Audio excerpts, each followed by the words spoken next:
Welcome back. We have our correspondent Joshua Imari joining us. He's come back from Kwali and he'll be speaking with us in a bit. We also have here in the studio with me Dr. Moses Paul, who's a political and public affairs analyst. Thank you for joining us. Thank you. Joshua, let me start with you. What was it like in Kwali? I mean, you were there. Yesterday, we couldn't hear you very well while you were on ground. So just tell us what you found and the mood beyond what you put in the report, what you packaged, what you put together. Just tell us what it was like on ground. Well, at the most, elections of the February 21st is nothing short but anticipatory. In as much as it is anticipatory, clear demands have been laid down. It will interest you to know that the over 200,000 people who are residents in Kuje Area Council have not had light since November 2025. This is the plight of so many Nigerians, particularly locals around that area. Of course, we know that area is mostly an agrarian community that has mostly farmers in that settlement and that area.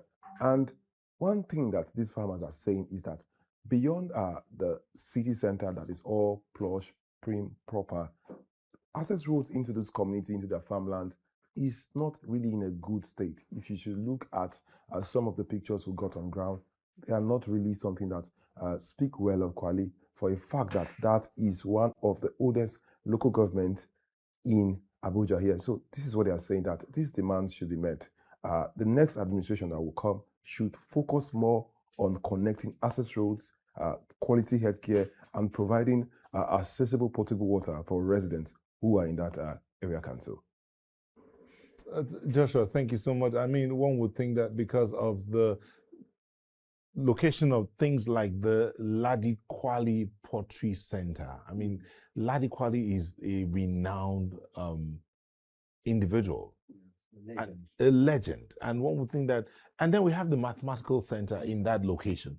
One would think that attention should be given to such locations and help to build them up. It is simply a lack of vision on the part of the local leaders.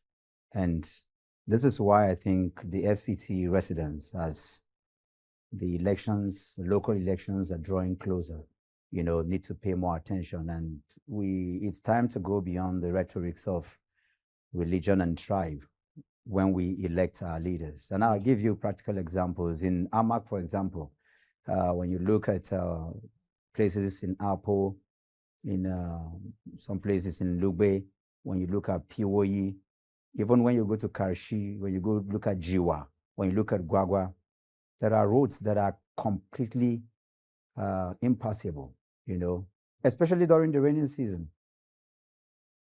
Parents can't even take their children to school. Traders cannot transport their goods. Ambulances can pass, so people literally die if they have to move sick people and all of that. So this is the danger, that we have to face when we deal with these issues. These are the livelihood of our people.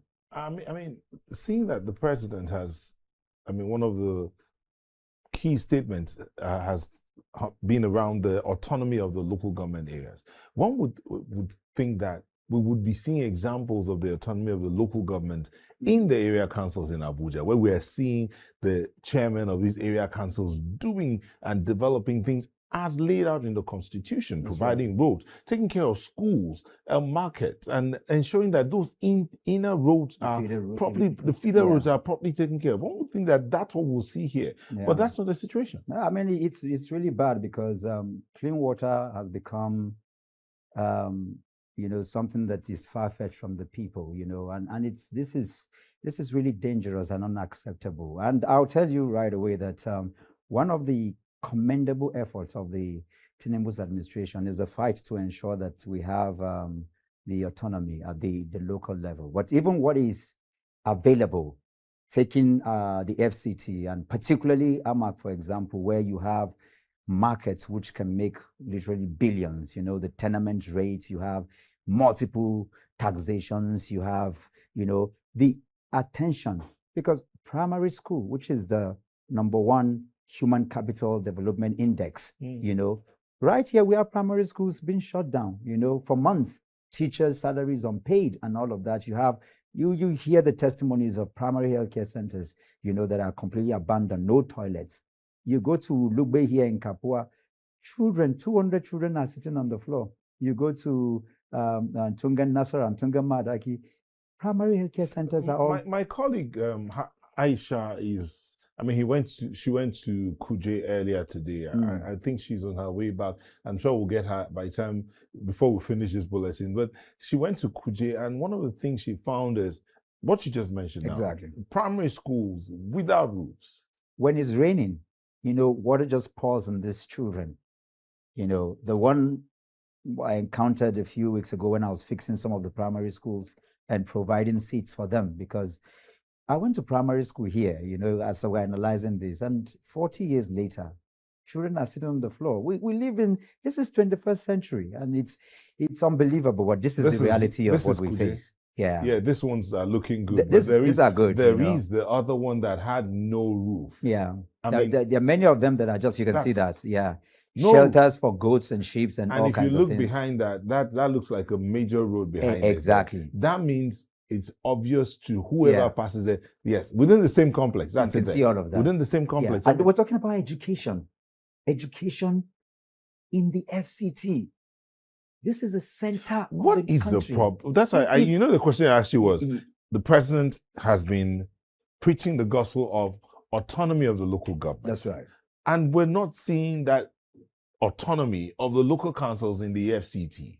What do you think is going on? For me, primarily, especially that the elections are coming, and I think these are viable platforms for the FCT residents, for those who are here, to ensure that they participate in the choices of the people that lead them.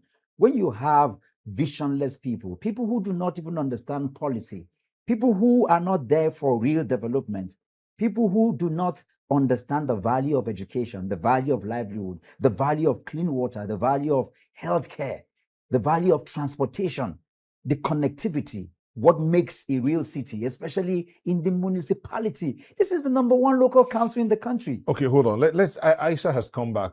Aisha, I understand you're in the building. Can you talk to us?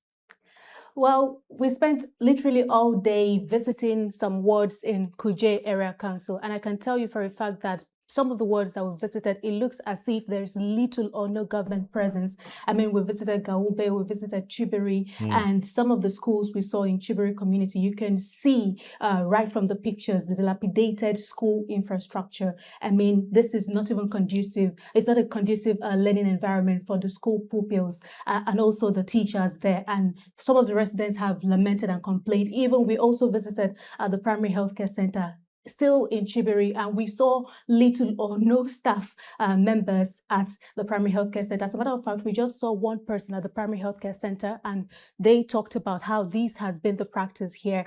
There is lack of manpower for the primary healthcare center, unavailability of equipment, and how much they need government to come to their aid. And they even mentioned that the primary healthcare center that was proposed to be built before now was not even completed. That structure is still under construction. And we moved forward to a Gaube community, and it was literally the same thing. I mean, there are complaints of insecurity, and they mentioned that, as a matter of fact, last year, about 9 persons were kidnapped in that community, adding to the issue of insecurity in the FCT, where the locals now have to come together and form a vigilante group just to protect the community. Even there's issue of light. They don't have sufficient power infrastructures, no potable drinking water, no access to primary health care. We spoke to women there, and they also mentioned that whenever they have to give birth, they have to take motorcycles to neighboring healthcare centers just to access healthcare services. These are many demands from these residents. However, they are ready to go to polls by February 21, but they are saying, and they're mentioning that the next administration have to focus on their concerns and ensure that these demands are met eventually, just to make life bearable for them in the community. Thank you so much, Aisha. Thank you. Dr. Paul, you heard Aisha, and we've seen some of the things. Yeah, I just saw in one of those videos, the road is being built. But beyond the road being built, you see the the chaos The in the sharpness constructions of and the- all of the other side. That's right. What do you think can be done? Do you think that with this next election, those that are coming to lead these local councils would do different? The people must take ownership of the processes of the elections. Elections are much more than what people think. Now the campaigns are on and the residents are watching. Same people who are supposed to fix road, people who are supposed to fix the healthcare centers, those who are supposed to provide electricity, they're back to the people sharing hundreds and millions of naira because the residents need to wake up, because what happens is either they collaborate to rig elections and have visionless people who will continue to perpetuate this same thing we are seeing, or they get to wake up and say no. And another vital key, area is the fact that when you look at Amak, for example, Amak is occupied. The president lives in Amak. So you have the ministers are here, the National Assembly is here, all the diaspora embassies are here. You have professionals, you have professors, you have all kinds of people, the bankers, the business, they're all here. If they don't come out and participate in local elections, they allow people who do not have visions to continue to lead them. The local elections are even more important because with autonomy, security is local, like we are seeing. Education is local. Health is local. Feeder roads, they're all local. So the insecurity that we see even in city center is the responsibility of the local leaders. The nuances and the ability to be able to dovetail using technology with religious and traditional rulers and connecting the value of the young people, providing, the what you call the conversion of the energy, because you have a lot of young people who are jobless. Amak, for example, does not have, they're supposed to be their lands. Where's the initiative of farms, of ICT, of tourism? Sports centers, where they can go and express their energy.